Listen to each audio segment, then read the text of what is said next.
Kasabay ng pagdiriwang ng Indigenous Peoples Month, pelikulang Figat na may tatak kulturang Cordillera ang itinampok sa 21st Cinemalaya Philippine Independent Film Festival ngayong Oktubre. Ang Figat ay isa sa mga 10 nakapasok sa short film category kasama ang iba pang pelikula galing sa iba pang panig ng bansa. Ang kwento nito ay umiikot sa masiglang bata sa Kalinga na si Ching Ai, na umiwas sa matangay sa modernong panahon at mas piniling yakapin ang kanyang kulturang pinagmulan. Buong pagmamalaki niyang itinugtog ang instrumento sa harap ng klase na nagpasigla ng panibagong diwa ng pagmamahal sa sariling kultura.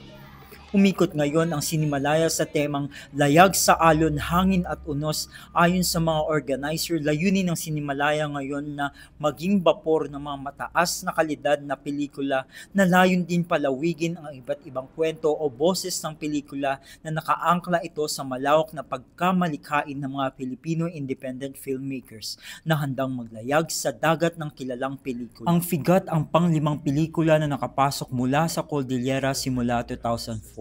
Ayon sa pahayag ni Hadyong Kapuno, ang direktor ng Figat, naging malaking hamon para sa kanila buuin ang naturang short film at sa maliit na budget, limited resources at sa tulong ng mga kamag-anak umano niya sa Kalinga, naging posible at nabuo ang kwento ng Figat. Ang representation kasi ng Cordillera hindi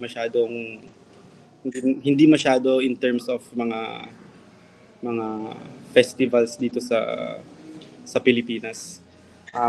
Kukunti lang din ang filmmakers sa Cordillera. Pero ayun nga, so napaka-importante sa amin talaga to represent the Cordillera kasi parang naniniwala din kami na yung mga kwento ng mga IP, parang dapat ang magkwento IP din. At nitong linggo lamang tinanghal ang Figat bilang Best Screenplay for Short Film category. Ako po si Joe Maki Bibarcanal ng St. Louis University, nag-uulat para sa DZWT 540 Radyo Totoo.